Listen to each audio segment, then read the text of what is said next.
Hey friends, it's Aaron with a special ranch report. I'm joined today by Bishop Austin Rios. Bishop, thank you so much for being here. And I know you're traveling right now, so the wonders of Zoom let us have a little time to catch up here. So welcome. Yeah, Uh, thanks. I'm glad to join you. yeah, so glad you're here, and just wanted to give you a chance. You're in your first year still. This seems like probably longer than that, maybe for you at this point, but Yeah, but well, just a March chance March to. 1st, March 1st was my technical start date. So yeah, it's been a Oh year. yeah.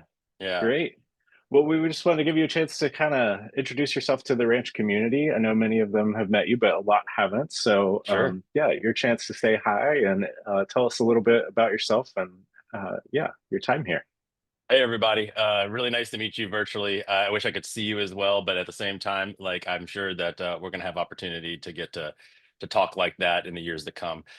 I I came here after 12 years in Rome, Italy, which was a real different place to serve as an Episcopalian. But I think it prepared me well for being able to serve in the Diocese of California because the diversity that I knew from that experience is very much present in our context as well. And I have loved getting to know Aaron and getting to know the staff at the ranch. And of course, I've been really thankful to get to spend time at the ranch. In fact, my first experience physically with the diocese was at the ranch for the Right. retreat for our candidates. And so um, I've been thankful to have those opportunities to get to spend time in such a beautiful part of God's creation. Yeah. You've been able to experience summer camp last year a little Yeah, bit and had clergy retreat and lots of points along the year. So tell us a little bit like these places, these retreat and camps and conference centers tend to hold a special place in a lot of people's hearts. oh Tell us yeah, a little oh bit yeah, about like your experience with that. sure. Well, growing up, I was my first camp experience was in Western Louisiana. I was in Monroe, Louisiana, and went to the Camp Hardner then as a camper. I remember that. In fact, I think my mom probably remembers it even better because I don't think I took a bath all week, and so like, yeah, I had Yes. that kind of wonderful camp smell in the car. But boy, was that a fun time! And I moved to Wisconsin beginning of eighth grade and was involved in the camp and the Diocese of Fond du Lac back when it existed. But really, my real camp experience came more as an adult at Camp Henry in Western North Carolina. I was uh, the assistant director of the camp for 2000 in 2002 in the summer there, and eventually, after getting ordained, became a chaplain, and so many of um, my best friends in the church and like deepest connections arise out of that world of camp. And because you have the opportunity to live with one another, which is kind of like an intentional community, in a monastic setting. Obviously, camp is not a monastery, but there are aspects of that communal living that very much form you and start to make you question what it means to be a disciple of Christ. And in fresh ways. And I mean, besides the joy that's involved in it, and also the um, just that kind of depth of experience, I think about how many folks that I know from the camp world who have gone on to leadership positions in the church, ordained and lay, which is really exciting to me. Actually, I know some great lay leaders who are leading camp and conference centers in Oregon. I know people who have been involved in missionary service. And so the investments that we make in camp and conference life tend to make a outsized difference in the larger church because I don't know.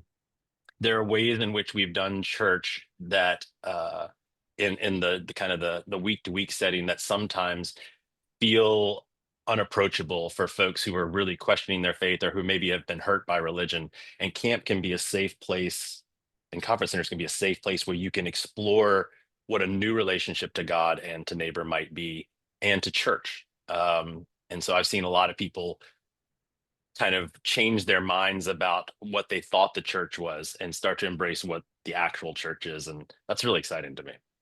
Yeah, yeah. We hear that a lot, and they just these places have such an impact on people, and it is that like lived experience of community and hospitality and all that. So, um, just we are in the middle of our annual fund campaign, Oh yeah. March, where the quest for the golden cookie and all of these things are on the line. So we do want to just say quickly thank you to you. You are a recurring. You and Malia are recurring monthly donors, so supporting the ranch, Glad to be.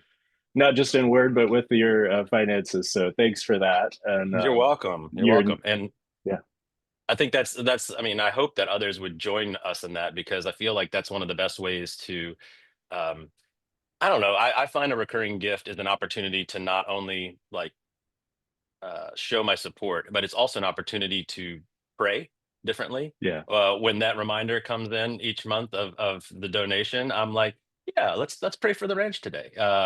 And then, I mean, there's obviously opportunity to do that throughout the month, but it's a wonderful, just tangible reminder of the connections that we share. And I hope that, I mean, I imagine that some people might um, get concerned about a monthly gift because they don't know what their financial situation is going to be. And I can just say that, there's a way to do that. That I mean, it isn't a huge financial outlay, but it's that consistency. It's that the widow's mite is important. That's all I'm going to say. yes yes.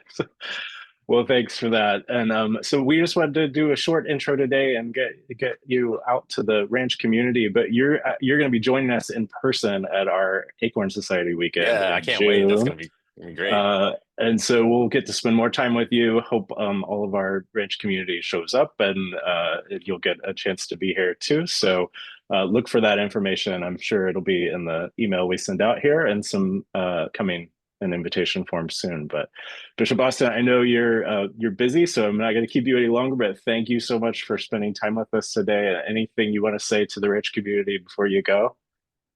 Thanks, Aaron. I guess what I want to say is, I hope I think I'm preaching to the choir here of people who know the value of space and land to be able to reflect and to reconnect.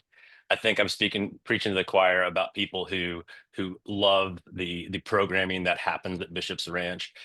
My hope is that all those who are so uh, connected and who care for the ranch might also see that care and connection as a way to reach out to others who maybe have not experienced that joy yet, to try to get them looped into that for their own sake, but also for the sake of our larger community. We have to continue to expand our networks to be able to support this wonderful gift that God has given us.